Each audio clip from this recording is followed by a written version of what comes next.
अ, सगळ्यात पहिले तर समाज कल्याणच्या अंतर्गत येणारा जो दिव्यांग वित्त विभाग आहे, इथे होणारा जो भ्रष्टाचार आहे हा कोट्यावधीचा आहे आणि दिव्यांगांच्या नावावर काही डुप्लिकेट लोक डुप्लिकेट प्रमाणपत्र वापरून महानगरपालिकेचे शिक्के डुप्लिकेट वापरून इथं मोठमोठे कर्ज प्रकरण मंजूर करून घेत आहे आणि या माध्यमातून मोठ्या प्रमाणात भ्रष्टाचार झालेला आहे। संबंधित अधिकारी आणि कर्मचारी यांच्यावर कडक कारवाई करण्यात यावी आणि आमचं उपायुक्तांना अशी मागणी केली आम्ही आज की पोलीस आयुक्तांकडे हा सर्व विषय घेऊन जाऊन संबंधित जे कोणी अधिकारी आहेत त्यांच्यावर गुन्हे दाखल होऊन महानगरपालिका आयुक्तांनी देखील मोठ्या प्रमाणात महानगरपालिकेचे शिक्के जे डुप्लिकेट तयार केलेले आहे हा एक 420चा प्रकार आहे आणि असे खोटे कागदपत्र दाखल करून जर शासनाची आणि समाज कल्याण विभागाची लूट होत असेल तर याचा आम्ही जाहीर निषेध करतो आणि याच्यावर तात्काळ गुन्हे दाखल नाही झाले तर यानंतर आम्ही तीव्र निदर्शने दामिनी महिला संघर्ष समितीच्या माध्यमातून करू।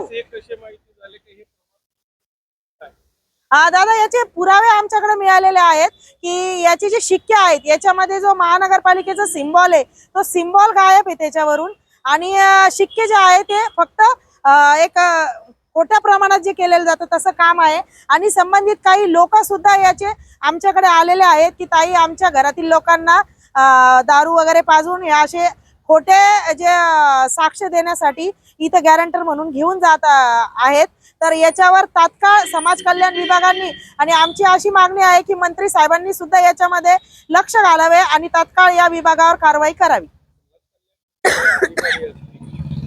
त्यांनी मग याबाबत पोलीस प्रशासनाकडे त्वरित तक्रार करायला पाहिजे। अजून याबाबत काही तक्रार झाली अशी आमच्याकडे माहिती आहे का? नाही, तक्रार तर काही झालेली नाही आहे। मला असं वाटतं अधिवेशन सुरू असल्यामुळे आपल्या मंत्र्यांपर्यंत हा विषय गेला नसेल तरी आम्ही आज 4ही अधिकाऱ्यांना निवेदन दिलेले आहे।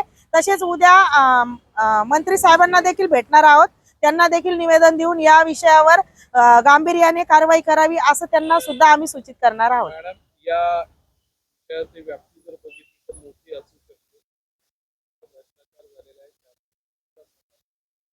एक मोठे रॅकेट असण्याची यामध्ये शक्यता नाकारता येत नाही। याबाबत पोलीस आयुक्ताची आपण पर्सनल भेट घेऊन त्यांच्या कानावर हा विषय टाकणार आहात? नक्कीच आज आम्ही पोलीस आयुक्तांना भेटलो आहे आणि पोलीस आयुक्त देखील या विषयात कारवाई करणार आहे असं त्यांनी सांगितलेलं आहे आणि संबंधित विभागात बघा जेव्हा वित्त विभाग येतो दिव्यांगांचा वित्त विभाग आहे म्हटल्यावर इथं मोठ्या प्रमाणात भ्रष्टाचार झालेला आहे आणि कोटी रुपयांचा भ्रष्टाचार झालेला आहे, यातून हे सिद्ध होतंय। असं वाटतं का यामध्ये काही मोठे मासे गळाला लागण्याची? 100% बघा मोठे अधिकारी असल्याशिवाय छोट्या छोट्या गोष्टी घडत नसतात आणि इतक्या मोठ्या प्रमाणात हे खोटे प्रमाणपत्र दिलेले आहे गॅरंटीसाठी तर याचा अर्थ कोटी रुपयाचा घोटाळा इथे झालेलाच आहे।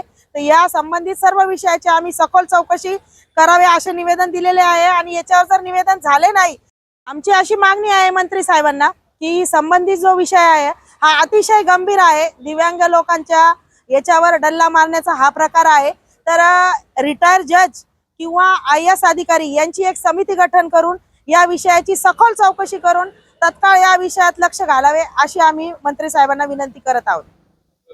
मी प्राध्यापक जयश्री शिर्के, दामिनी महिला संघर्ष समिती अध्यक्ष।